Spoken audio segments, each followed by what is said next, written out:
Je t'ai mis au creuset, mais non pour retirer de l'argent. Je t'ai éprouvé dans la fournaise de l'adversité. Ésaïe 48:10.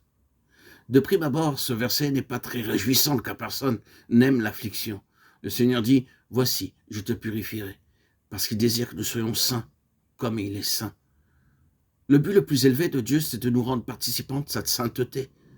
C'est pourquoi nous devons passer par de nombreux feux d'affinage. L'or ne peut être affiné que par le feu.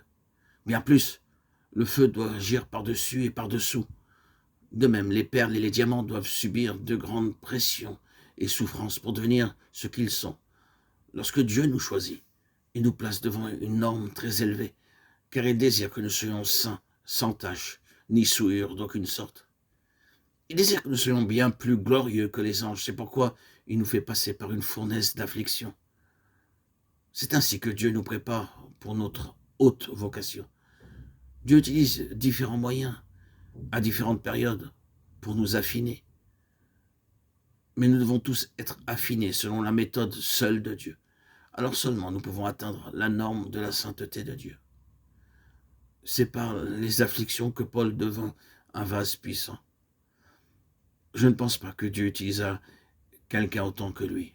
Le Seigneur accomplit une œuvre très profonde en Paul, et c'est à travers tous ces feux d'affinage que le Seigneur le purifia et lui enseigna beaucoup de vérités profondes.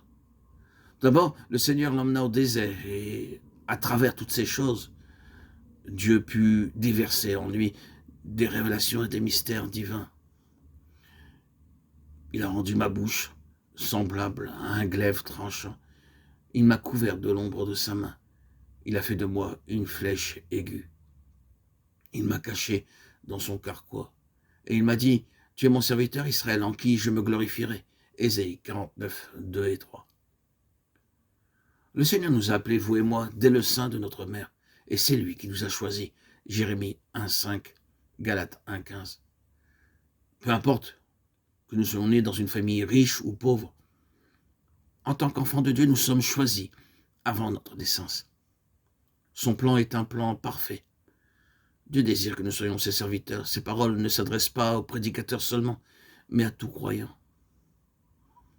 Tout homme ou toute femme devrait être serviteur de Dieu, car nous avons été choisis pour accomplir quelque chose pour lui.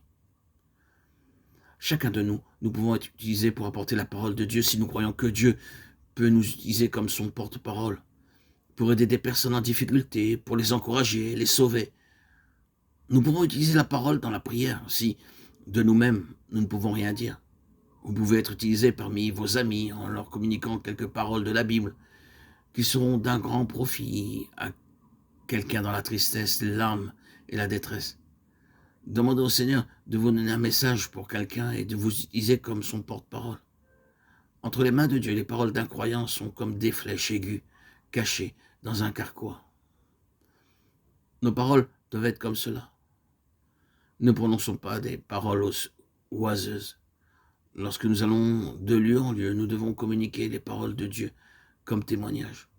Lorsque nous entrons dans sa présence, disons, je suis ton serviteur, Seigneur, enseigne-moi afin que je sois utilisé pour prier ou pour témoigner pour toi, pour aider les autres, en les encourageant et en les fortifiant.